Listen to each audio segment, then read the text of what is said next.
Hello, everyone. My name is Caleb W.H. God bless you wherever you may live, in the name of the Father, Son, and the Holy Spirit, and welcome to my unedited rambling logs by yours truly, Caleb W.H. I am a poet, philosopher, and failure, and here on this channel we talk in completely unedited, cozy environments about certain theological and philosophical reflections about our cruel, vain world.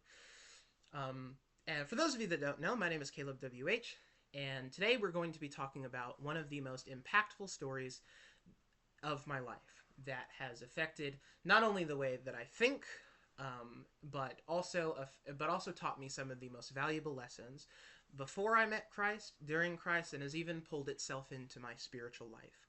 This is a new series on the channel I'm going to call Stories That Made Me. I have talked about a lot of things on my Substack. I have several published books where I reflect on theological and philosophical concepts. But this set of stories is different. This is a series that I reserve for the Hall of Fame stories that have changed and affected my life. I have stories that I like, I have stories that I love, and I have stories that have changed me as a person. That is what these videos are about. This video is about one of my favorite video games of all time, The Legend of Zelda, The Wind Waker. And I hope you guys are willing to stick around for this reflection. But first, I'd like to say a huge thank you and a bit of clarification and some notes going forward. First and foremost, you guys have no idea how much I appreciated the positive feedback and love that I got from my testimony video. I kind of bared my heart, told you guys some of the highlights of the darkest and grimmest parts of my life as a human being. Keep in mind about that video. Before you guys do anything, either go read my Substack introduction, or if you guys have the time, watch that video. You guys don't have to, obviously. I ain't gonna force you to do nothing. But I'd like to clarify a few things. I pinned this in a comment. We're just going to spend maybe 2 seconds on it. First and foremost, you guys have no idea how much the positive feedback meant to me. It meant the world. First and foremost, on this channel, we're going to talk about some very scandalous subjects, some very dark subjects. But any truth is God's truth. And this also is a subject-based story. So everything that I say, take on its own merits. Please do not listen to me on anything that I say. Trust Christ. If I say something that is true, no, it is not me, but him saying that. So I wanted to just say a few things about that. Thank you guys so much for that video. My attempt will never be on this publication to justify or say that sins are good. But I would like to speak the truth in love to you. I'm going to tell you about some very dark and grim subjects, but anything that is true can point back to him. I would like to say forgive me if I scandalized any of you in the last video. That was not my intention. That is my personal story, and forgive me for such a thing. So going forward, I will refrain from talking about the most grim and dark parts of my story further. We will talk about other, grim, topics, but just know going forward, we're going to talk about what God has done in my life. And we're going to talk about some wacky kind of feral reflections, and some more positive things going forward, and what God wants to make all of us into as human beings. May the Lord remember His kingdom, of course. Okay, so with that out of the way, let's get on to this reflection. Picture this: you are an 8-year-old. You are an 8-year-old kid living in a very dogmatic restorationist household, but life is good for a bit. Your father has just divorced from your mother 4 years prior. You're getting bullied every single day in elementary school, but you're coming home to a stable domestic environment because your father has just lost his job and he is crashing on the couch at your place. He is living there and for a while, you have a little bit of the domestic stability back that you lost 4 years prior. And also, keep in mind through all of this, that I am still getting bullied. And I still have a festering skepticism that is just starting to kind of enter into my system. I'm a little 8-year-old wee lad, and you walk in on Christmas morning of, I think it was 2016, to a box sitting in your living room. And that box, actually, no, not 2016, it would have been 2014. Sitting in your living room is the newest console that has come out. You are a Nintendo kid, you love Super Mario Brothers, and your mother has spent her hard-earned time and money bringing you a Wii U, the Wind Waker. And you scream and you know, scream as loud as you can on Christmas morning because you just got exactly what you've been wanting. In this case came 3 games, and I remember what those 3 games were because it was 1 game for each of my brothers. My twin brother got himself, if I remember correctly, oh man, I don't remember. Oh, yes I do. Minecraft for the Wii U. The second game that you receive in the mail is the second game you receive is Toad's Treasure Tracker for my little brother who's just starting to get up in the world. And then there's me. And the game that I received would change my life forever. And that is The Legend of Zelda: The Wind Waker. I still, give me just a few seconds, my friends, I still have the box and a very, very scratched up disc of The Legend of Zelda: The Wind Waker. Let me show you. Whew, man, I'm so sorry, my friends. This game right here. So, you waste no time, and I mean no time. It's Christmas break. You don't got bullies to deal with. You pop that game right in to the machine. And for the first couple of days, you like it. Then you get to a point where you can't do it anymore because you get to the Forsaken Fortress. This was the first game that ever presented me, personally, a challenge. And I am now way better at video games, but I was terrible as a child. You're an 8-year-old. I'd been playing games like Mario Kart and Super Mario Bros., you know, from 4 years old onwards. I grew up on video games. And before that, all I had was a Wii. But now I have a Wii U. But, so you kind of leave it in the background for a while. You play your other Wii U games and when you come home from school. But then, you as a kid go in after your 3rd grade year are kind of in very big emotional straits. You're starting to be skeptical about everyone. You're going to church and not knowing if the people there are telling the truth. Your mom says that she loves you, but she will go and break that rule as many times as she wishes. And your family is suffering under this weight. You are in your room every single day with your twin brother, talking about certain things. But on Sundays you're cleaning, and sometimes your parents like to soy rage a little bit, you know? But for a while, a smidge of domestic stability is back in the house. Your father's there. Your mother's there. And sometimes she is super, super duper sweet. And she still is super duper sweet. Shout out to Mom if you're watching. I don't know how you found this, but you did. So, love you.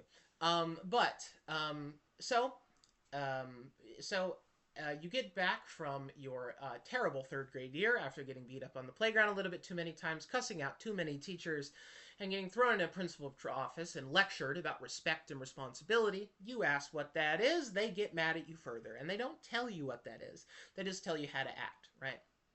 You come home, and you look next to your Wii U in your parents' living room, and you see the Wind Waker, and you decide to put it back in.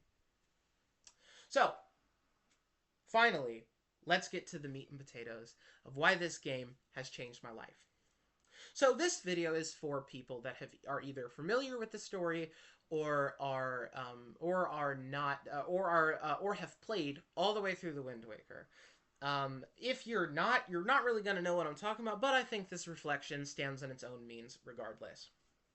So, as a kid, I would sometimes come home and I would be playing video games. My parents worked sometimes a little bit after school. You're taking the bus home and kids are bullying you on the bus because nobody in the public school system care about you on the bus apparently.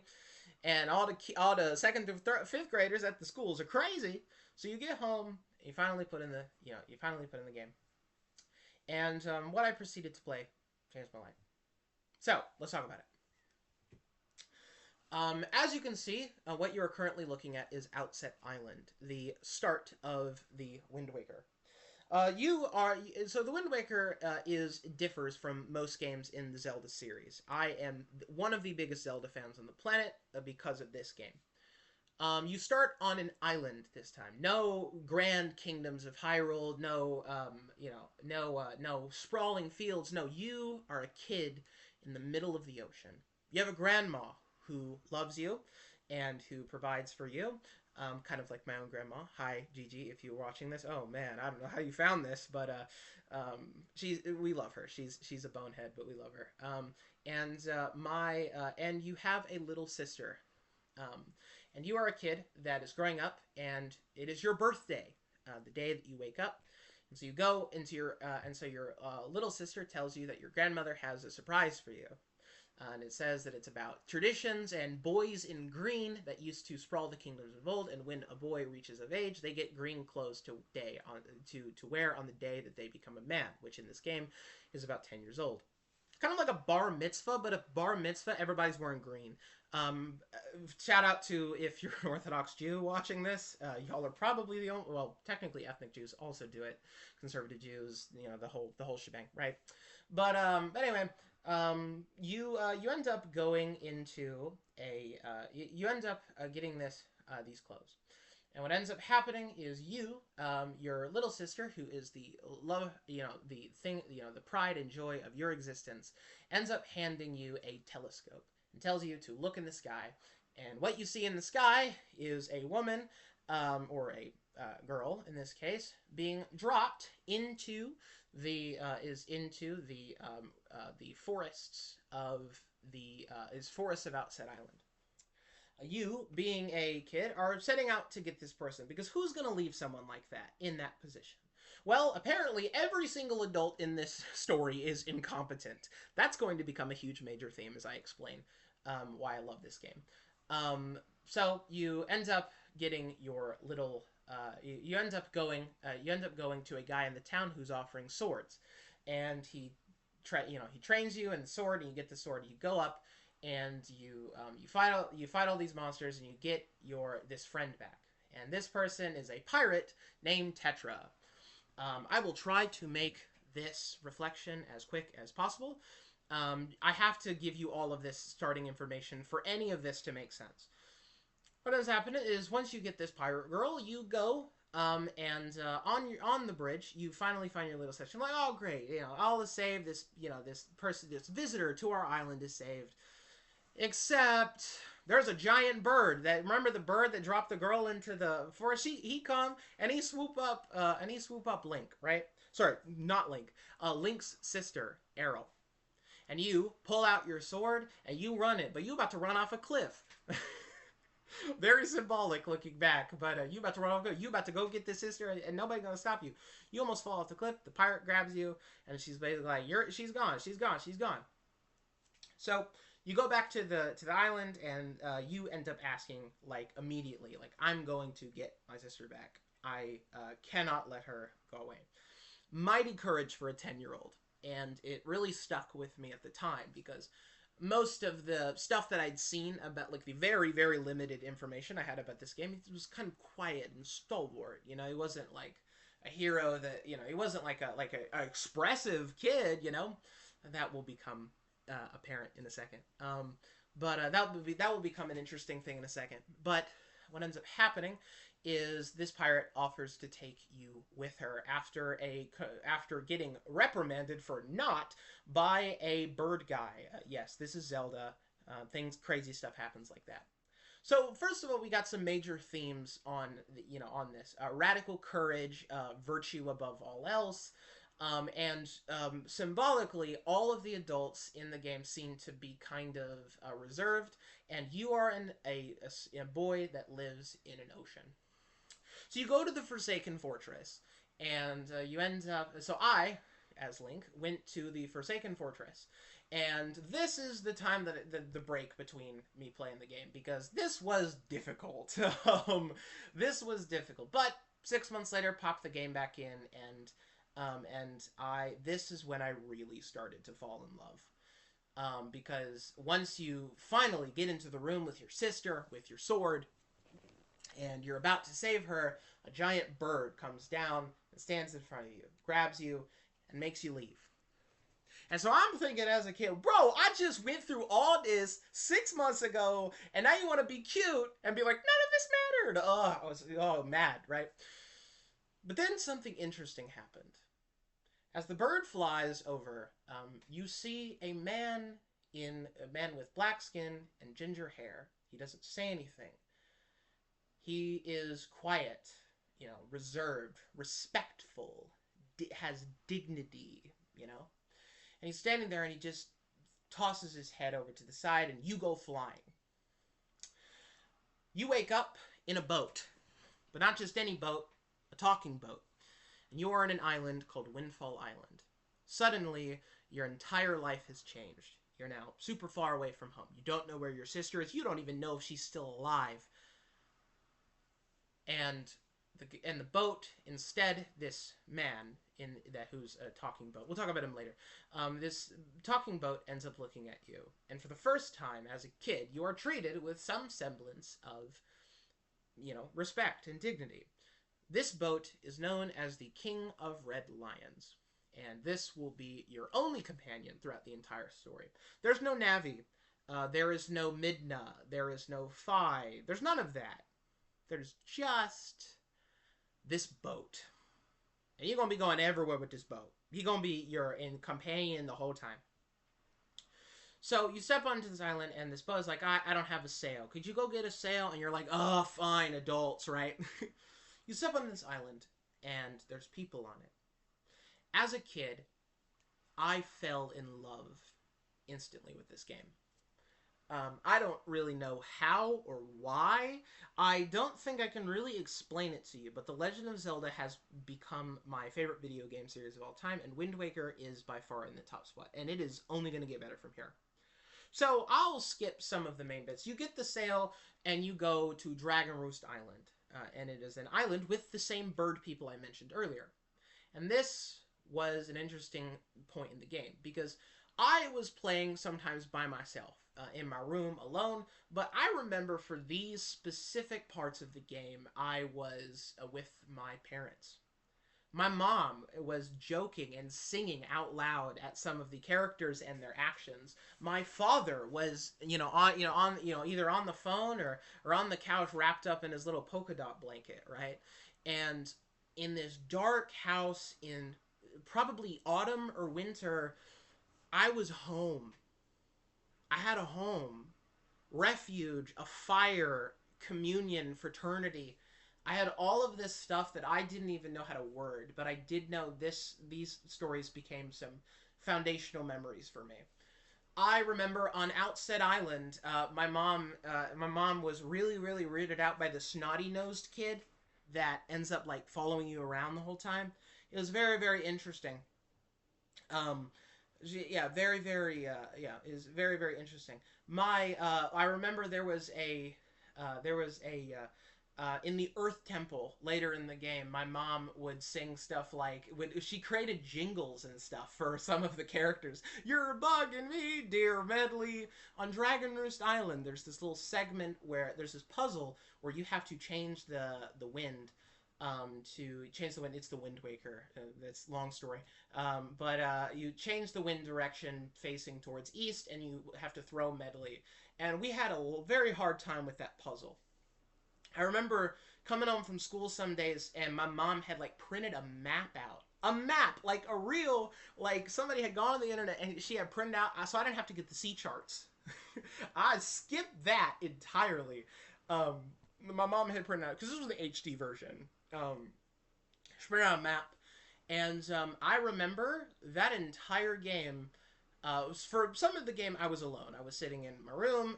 I eventually figured out that my mom's room was right behind my living room, and so the gamepad wouldn't go off if I went into the living room, into her room. And so sometimes I would play, entire segments of this video game in her room.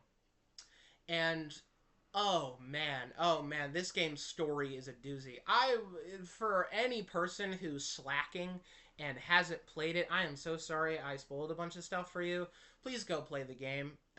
Please, if you're not going to do that, please stay here. You're absolutely welcome to do that, but I would feel horrible if I deprived you of one of the grades. So, ended up, so throughout the game, there is a constant, um, there's a constant theme of adventure, of courage, and of absolute, and of in like doing the right thing regardless of your circumstances. And I needed that lesson as a kid. I really need, because I was watching people, I was watching people in my life, trip up and they say one thing and then they switch up on you, right? And so that was very, very skeptical. That was a very, very skeptical kid in that regard. And I was also getting bullied, and to see this little scrunkly ball of of Link, um, go around and do the right thing regardless, stand up for the little guy. Prince Kamali in his room, and the Rito chief is hounding this kid to go up to a mountain to help Valu and stuff like that. And saying, oh, you want to do it? Oh, I'll help you. I'll do that for you, right? Really needed those lessons. There's a turning point in the game, and spoiler warning again for the Wind Waker. You go to this island called the Tower of the Gods. I will refrain from explaining how you get there. Most people know by this point. So in the Tower of the Gods, there is a plot twist to the game, kind of. Because once you complete the Tower of the Gods dungeon, you are allowed to go under the sea. What you're probably asking? What's under the sea? Is it the Little Mermaid? Is it some? I don't know. I can't complete that bit. But is it like what's under the sea? Right? It's the entire last game's world. Yes. All of Hyrule Field in Ocarina of Time has gotten blasted. The gods have flooded the earth, and that is kind of the beginning segment, the beginning cutscene of the game is them explaining this to you. But I didn't get that. I didn't really get that memo. But under the sea, there is the entirety of the world, and you get the knowledge right there that this game is going to be very different. This game is a post-apocalypse. This game went from seafaring pirate island adventure to, oh, there are thousands of dead people under the sea and just they're there. So this scene changed me. Because I remember when you go down into this place, you end up entering into the Hyrule Castle. And in Hyrule Castle, it is frozen in time. You see, walls of kings and queens of old. You see pillars and stuff like that. And I'm walking in here like, why is nothing moving? Why is the music weird? I'm scared. Please help me. But just like in most things in life, you press on. You keep fighting, right? Because you remember people like Prince Kamali. You remember people like Medley. You remember Makar, that little tree thing. And you go and you keep fighting for the little guy. You do what's right regardless. This is when the dynamic changes. You walk in and there's a man standing there. And the man is the king of Hyrule. And that king of Hyrule has been down there for at that point 100 years. Maybe more. That king, an old bag. His name is King Daphnes Nohansen Hyrule. He was the former king of Hyrule right after Ocarina of Time, and the entire country of Hyrule has flooded. His entire kingdom is dead. And Ganondorf is halfway across the freaking island there too. And the king explains something to you. His entire kingdom is dead. Everyone that he has ever known or loved is dead. His wife is dead. He doesn't know where Zelda is. Zelda's dead. His entire world has crashed in on itself. And it is partially his fault as a king. After all, he had every opportunity to take out Ganondorf, and he didn't do it. And I stopped for a second. I don't remember exactly where I was. Probably in a chair or something. I remember looking at the screen for a bit as they're explaining that. I remember pausing, like just for a second as an 8-year-old, and I really let that sink in. Adults, people that I were raised to respect, absolutely. Whatever they said went. Obey. Obeying regardless is Christian and that kind of stuff. Well, as you guys know, there's a lot more to that, because you don't obey people because of their actions. You obey him because of Christ. I wasn't taught that. You guys know my story. Church of Christ kid, all that kind of stuff. But what ended up happening is I paused for a second. I was like, oh, adults can do bad things.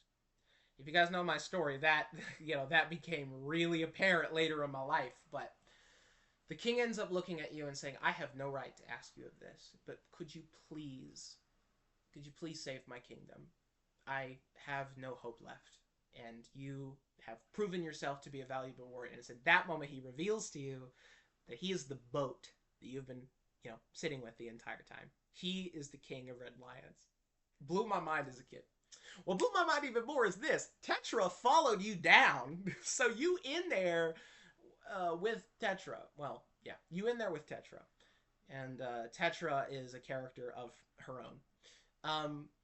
So I was impressed. Thoroughly, I'm in love with this game. I want to know everything about Zelda. We'll talk about all of Zelda later, but this is this video, right?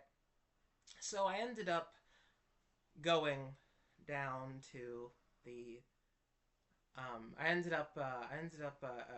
going down to this place, and I was like, man, so I was comparing this to my normal life, like having authority figures look at you with, kindness and dignity and respect was something that never happened to me. I'm very lucky to have good ones now, but that was something that was like what they said went, and have a guy, recognize you as a good person and a hero. And I really sat there and thought, I said, man, this world that he's in is cruel, but he doesn't have to be. I put that together as an 8-year-old. I put that idea together. I was like, this is so evil, but I don't have to be. I can save people like Medley. I can save Makar. I don't like bullies. I never did. And so that point I am thoroughly in love. And at this point in my life, I have a smidge of domestic stability back. After years of not having it, and now years of not having it at all, this was a point in my life that I look back very fondly, because when I wasn't playing it alone, we had family there. We had people. I had people around a TV like a fire. It was home. It was refuge, and it was like a fire. It was like it felt communal, and that is very important to me now. But yeah. So but life must go on. You got to keep trucking, because after all, there are evil people. So you end up going to the Earth Temple and helping Medley in a very, very, I call it very romantic sequence. It was very cute. Then you go to what's it called?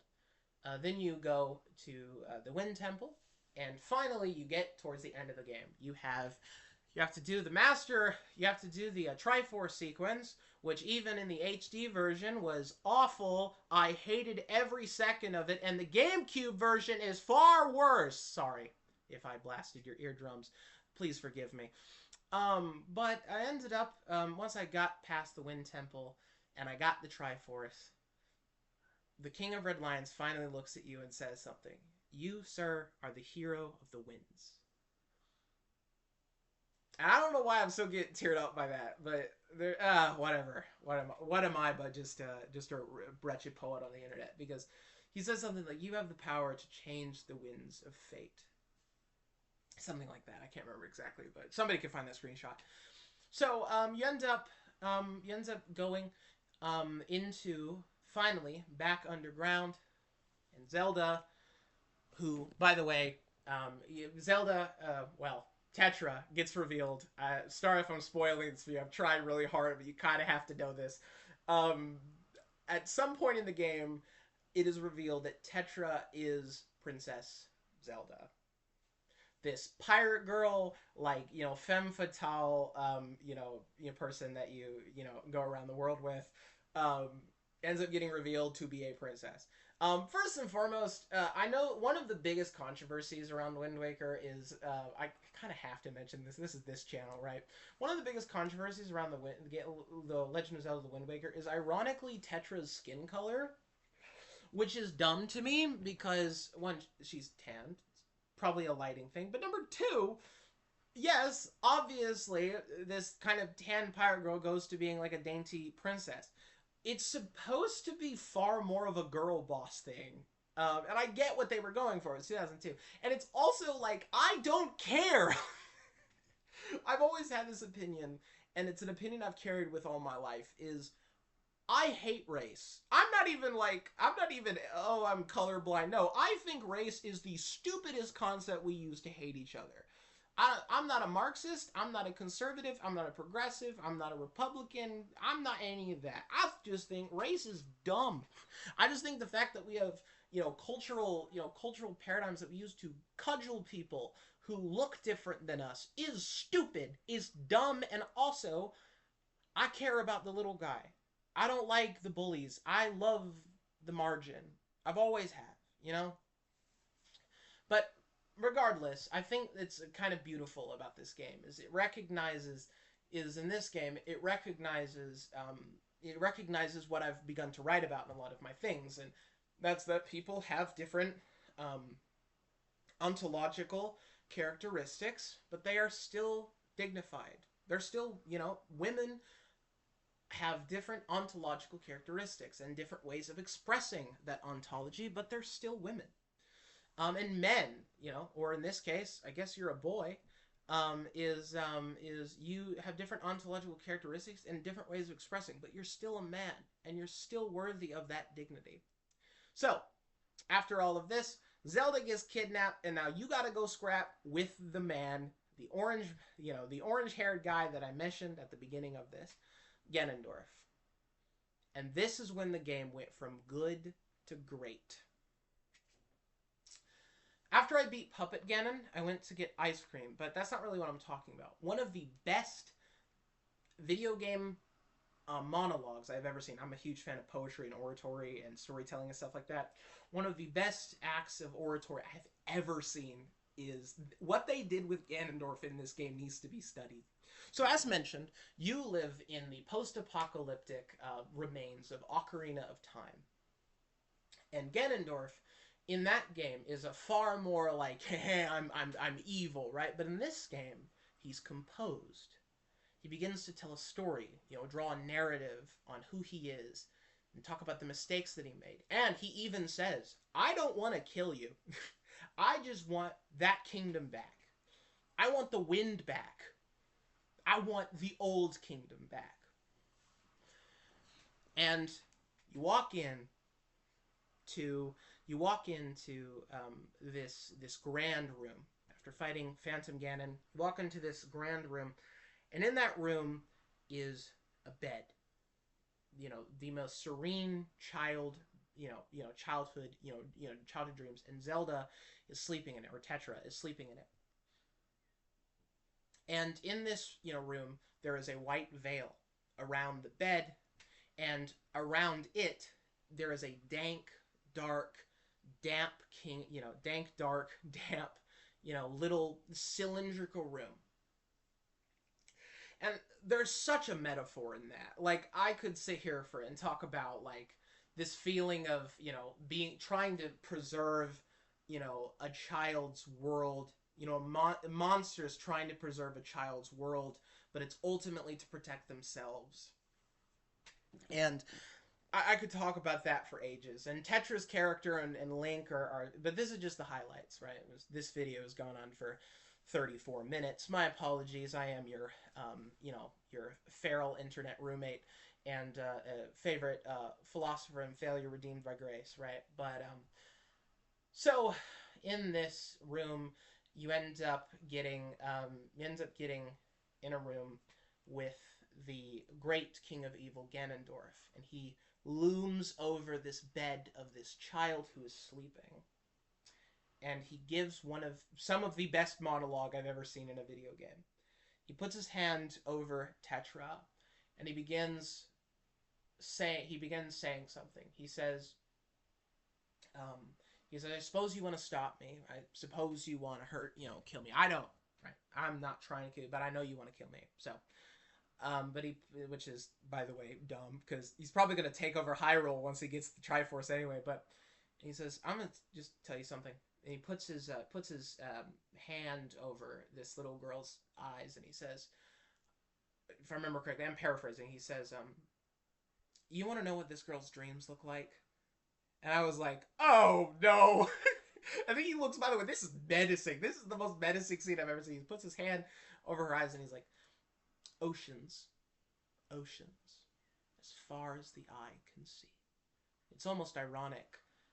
This kingdom is buried under hundreds and hundreds of gallons of water. Don't you see?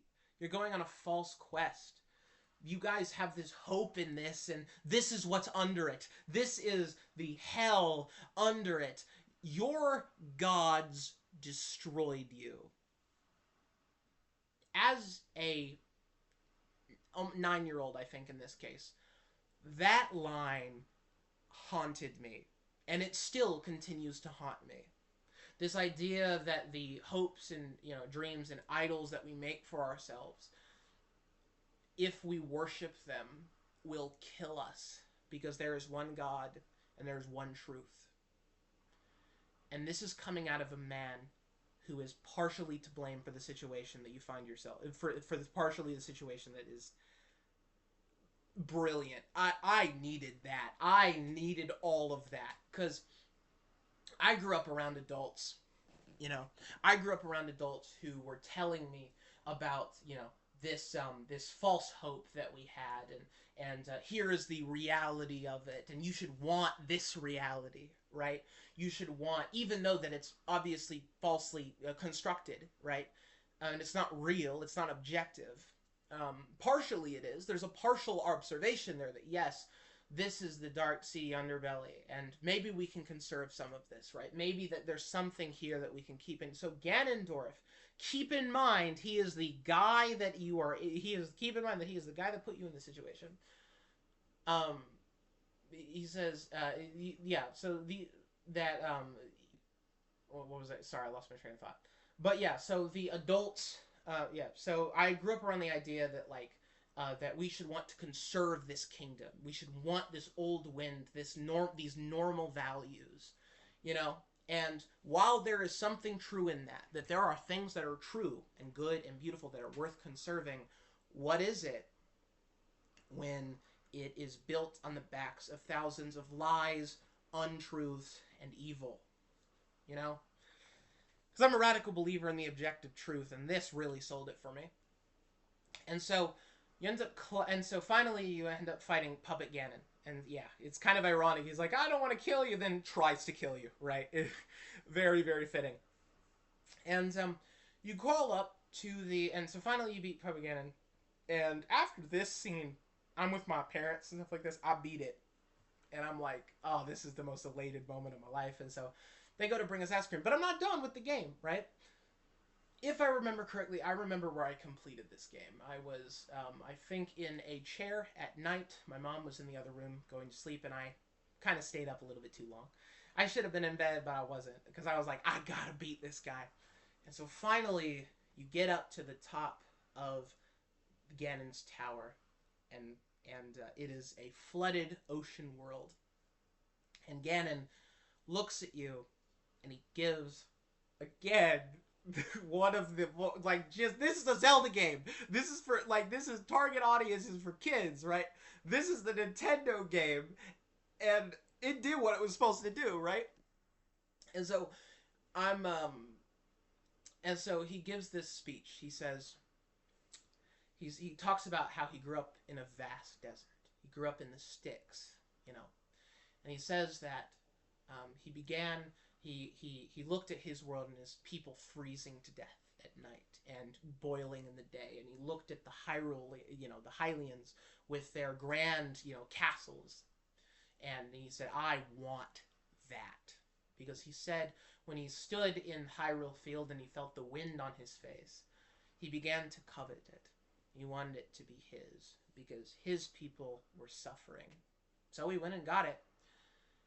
It cost millions of lives, and he still doesn't have it. And then, just as things are about to get now, by the way, you are holding a sword in his face, and you're this small, scrunkly little kid, and they reveal to you, not at this point, but they reveal to you early in the game something that you need to keep in mind for this. This kid is not the chosen hero, because the chosen hero's blood, the spirit of the hero had basically been wiped from the face of the earth, because every single person that was able to become the spirit of the hero died. And so you earned the respect of the gods. You were no one.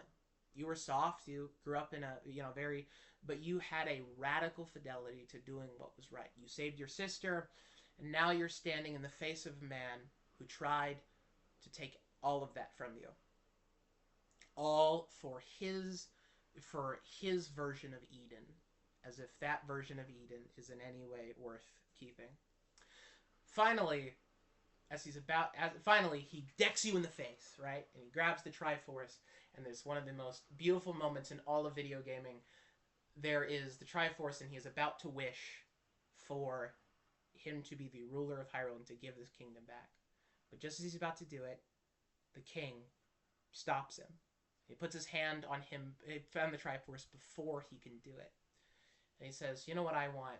I want hope for these children. I want these children to have a future. I want them to live in peace and harmony and goodness. And I want them to have a place where I want them to have hope for the future. I'm getting teared up talking about this. Oh, my bad. This is not what it's supposed to be. Stop. Cry, baby. Yeah, I get it. Okay. You're a man. You shouldn't cry. Well, screw you. Whatever, right?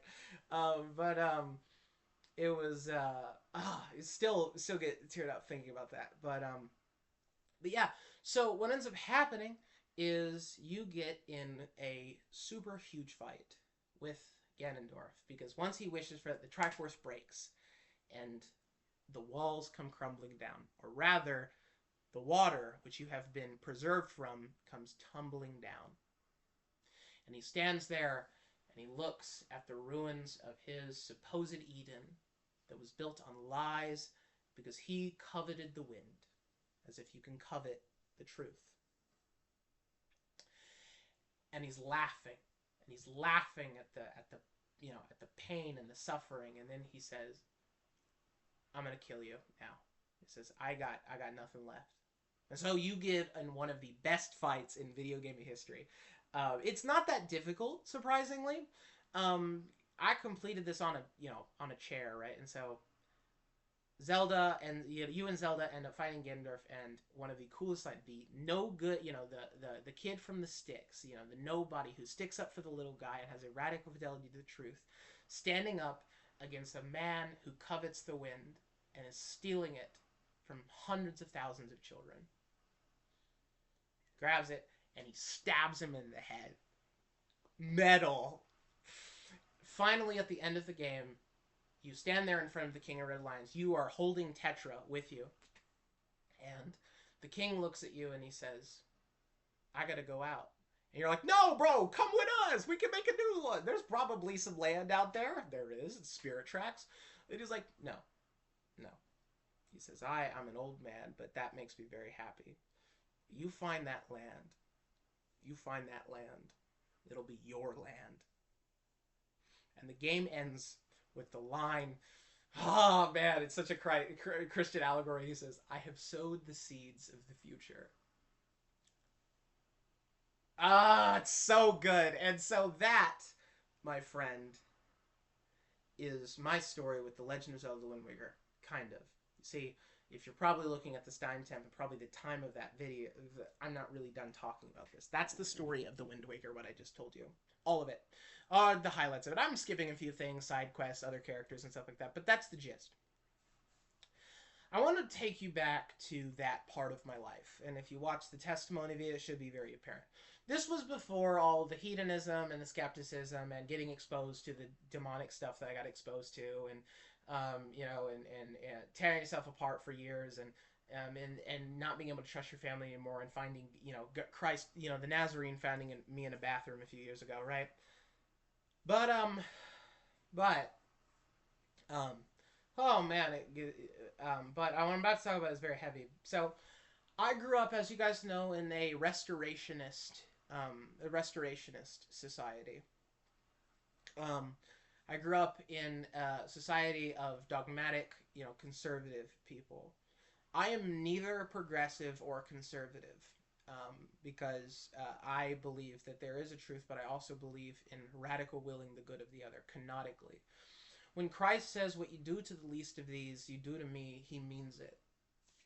And there's this beautiful allegory of this game that really stuck with me. That all of the adults are existing in a cruel, in a cruel world, even including the king. Although the king knows it and the king wants to fix it, right?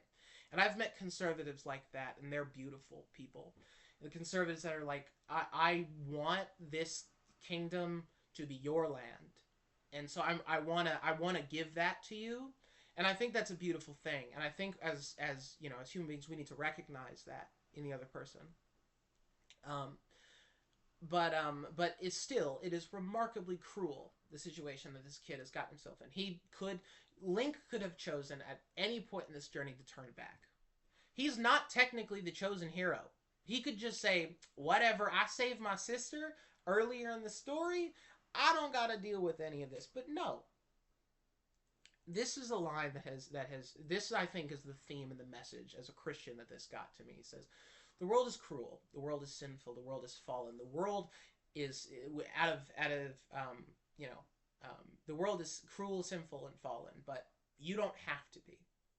If you truly pursue virtue and you truly pursue the truth and you stick up for the little guy and you love them and you will be willing to bend yourself over backwards for their good, you'll be you'll he said, yeah, if you're willing to do that, then you are already halfway saved, um, because you'll find him at the end of that road, and the home that we will eventually have is going to be our land. The land for for kids who live, nobody kids who live in the sticks, or the pirate girls that nobody wanted.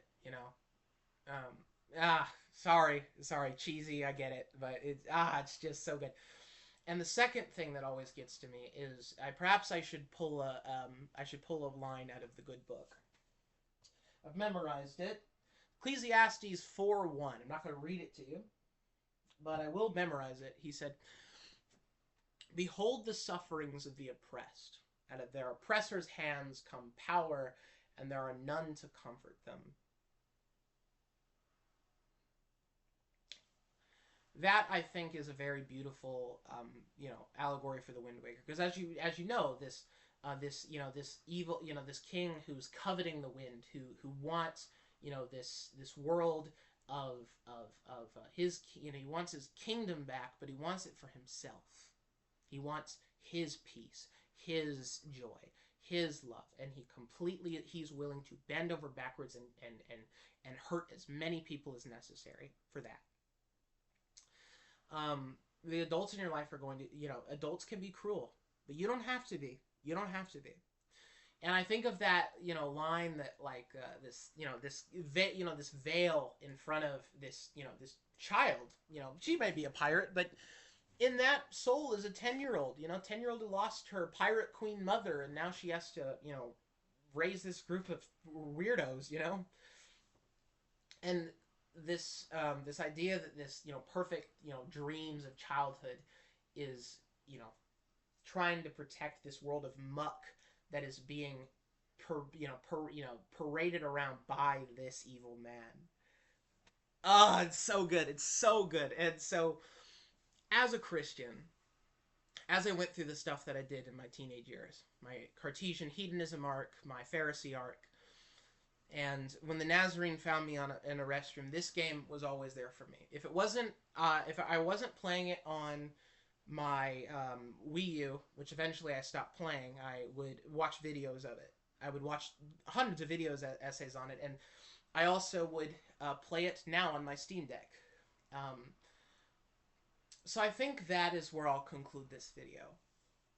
I think there's some beautiful things you can take from the Wind Waker. First and foremost, that first and foremost that people can be cruel, people can be evil, scrupulous, legalist, but you don't have to be. And secondly,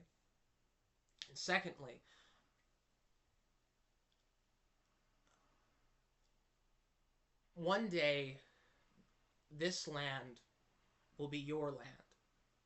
That time isn't here yet, but sow the seeds of the future. And not in your prosperity gospel way. No. Feed the hungry, clothe the naked, save the people like Medley. Do the, save the people like Medley. Stick up for the little Prince Kamali. Go, and go save, the weird, clumsy tree guy in the tree who nobody likes, who's the runt of the group. Sow the seeds of the future. Sow the seeds of Eden. Sow the seeds of the eschaton. Because that's truth. And I'll carry that with me as a Christian for the rest of my life. And that is my story about the Legend of Zelda: The Wind Waker. And as if you have stuck around this long, thank you guys so much for watching. I will stick my stick my Substack in the description, my socials, and I will also put my article that I wrote about the Wind Waker. It is a far shorter reflection, but I think it's one worth reading. And later down the line, I may not be posting for a bit more. If you guys don't know, on this channel, we also have an oratory series, and also where I read out of some of my books. And I have a poetry series called the Wretched Psalter series, where I read out of the Wretched Psalter, just to kind of promote these ideas. I'll leave my Substack in the description, my socials in the description. If you have sticked around this long, thank you guys so much for watching. God bless you. And of course, long live the good fool. And sow the seeds for the future. God bless you.